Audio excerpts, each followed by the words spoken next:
Senhor presidente, falar para o senhor que todo homem tem um sonho. E eu vivo o meu sonho hoje. O sonho de tentar resgatar o meu local, o meu lugar, que se chama Cidade dos Meninos.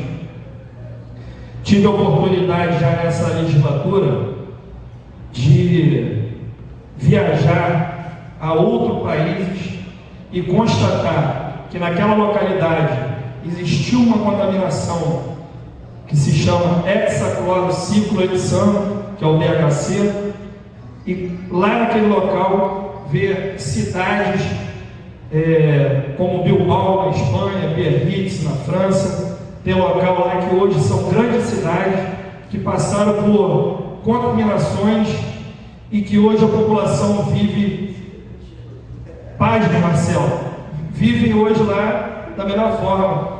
Bilbao hoje é uma das melhores cidades da Espanha e teve uma contaminação ambiental. E quando eu falava isso antes de ser político, eu era maluco. Pô, Maurício, tu é doido? Cidade dos Meninos, contaminação. Aqui passou um vereador que me acompanhava isso, eu sempre falo, colocava ele diversas vezes em furada, como foi em Brasília, porque várias vezes, que era o Skin grandão. Falei, Skin, vamos lá naquilo lá, o senhor ainda não era vereador. Ele estava sempre pronto, levantando para ir lá, no meio do caminho, falou, Maurício, você está ficando meio doido. Cidade dos Meninos, do Skin, uma hora, eles vão prestar atenção que existe a descontaminação, que é possível fazer a descontaminação daquele local. Então, senhor presidente, eu vivo um sonho e quero compartilhar para toda a Duque de Caxias que ali naquele local pode ser feita a descontaminação daquele local. Claro, em momento oportuno eu vou trazer toda a técnica que pode ser, e o prefeito vai falar isso para a nossa cidade. Ali pode surgir uma nova Duque de Caxias. São 19 milhões de metros quadrados, com a obra mais importante do estado, que é o Arco Metropolitano, ligando leste a oeste.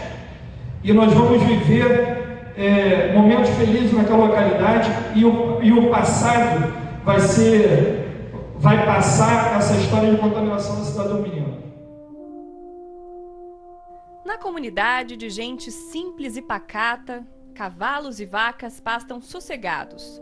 Um cenário que pouco lembra o da década de 1940, quando 1.400 crianças carentes viviam aqui.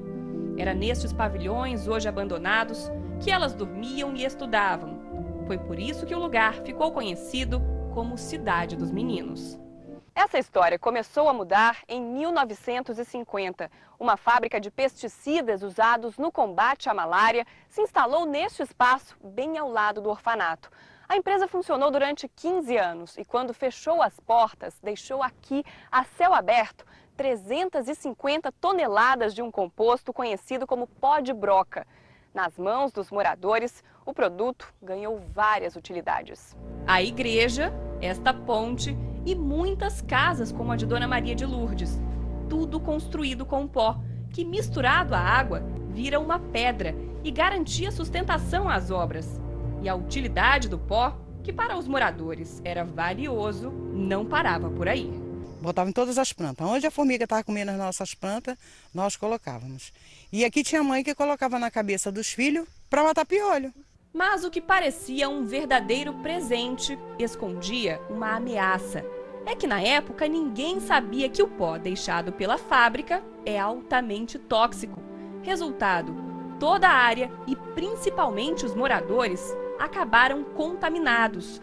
O responsável pela criação da fábrica foi o governo federal, justamente quem tem a obrigação de zelar pela saúde da população. O poder público não tinha noção do que estava se passando ali, até o momento em que, por denúncias da imprensa, se começou a veicular dizendo que crianças vendiam o chamado pó de broca. A partir daí, a polícia começou a investigar, a Delegacia de Meio Ambiente começou a investigar qual a origem desse pó de broca. E se chegou a essa fábrica. Foi nessa época que as primeiras ações responsabilizando a União chegaram à Justiça Federal. E elas são muitas. A corrida aos tribunais obrigou o governo a tomar providências. O que ainda restava do pó de broca foi retirado. As 10 famílias que moravam a poucos metros da fábrica ganharam um novo endereço. E o orfanato foi fechado. Mas as medidas não significaram o fim do problema. Muita gente ainda convive com a contaminação. Só parentes e ex-funcionários do orfanato e da fábrica são quase 2.000 pessoas que todos os dias passam por essa estrada que recebeu pó de broca no calçamento. Uma obra do governo que ajudou a piorar a situação de quem vive aqui. Esta toxicologista, que fez um estudo clínico com os moradores do bairro, afirma que o maior perigo está nos alimentos produzidos na região. A gente sabe que existe ovos e frangos e frutas e carne que são consumidos pela comunidade e são produzidos nessa comunidade. Seu Adamastor sabe dos riscos, mas não abre mão da criação de gado. Em 2005, técnicos da Fundação Oswaldo Cruz, a Fiocruz, coletaram sangue da população. Seu Adamastor, a esposa e a cunhada dele estão entre os 95% dos moradores que tiveram resultado positivo, ou seja, estão contaminados. Quando uma população é exposta intensamente a químicos durante um longo período, as manifestações biológicas, ou seja, as doenças concretamente, não aparecem geralmente de imediato. Você às vezes tem uma latência de 30, 40 anos para isso aparecer. Ele pode causar problema nos rins, problema no sistema nervoso, problema no fígado, né, problema no sistema imunológico e nas glândulas endócrinas. Em uma das decisões judiciais, o Ministério da Saúde foi obrigado a descontaminar a região. A primeira providência foi cercar a área onde funcionou a fábrica, mas a placa de advertência não intimida. Para poder proceder à limpeza química da área, nós não vemos como buscar outra solução que não seja a retirada dessa população daquele local. Mas pelo menos parte dos moradores resiste. Alguns chegaram a rejeitar casas populares oferecidas pelo governo.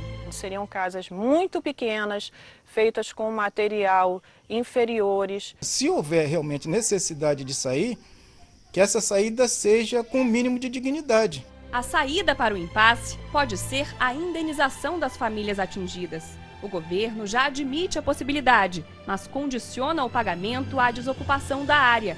Quem carrega no sangue a contaminação pelo pó de broca quer mais garantias. Nós não temos garantia nenhuma que para onde formos, passados 7 ou 10 anos, como eles dizem, que o produto vai ser eliminado totalmente do nosso corpo. Recentemente, 3 famílias tiveram mais uma vitória judicial na luta contra o governo. A União foi condenada a monitorar o estado de saúde da população, além de oferecer tratamento em caso de doenças. Eu tenho medo de ser surpreendida com uma doença maligna. Já tiveram vários casos de câncer, o meu avô faleceu de câncer. E o meu avô foi trabalhador da fábrica. O Ministério da Saúde garante que vai cumprir as ordens da Justiça. Já os moradores apostam no recebimento das indenizações para recomeçar a vida, longe do medo e das incertezas das últimas décadas. Nós gostaríamos que essa questão se resolvesse o mais rápido possível para que a população aqui da cidade do Menino pudesse ter uma vida normal como existe em qualquer outro lugar.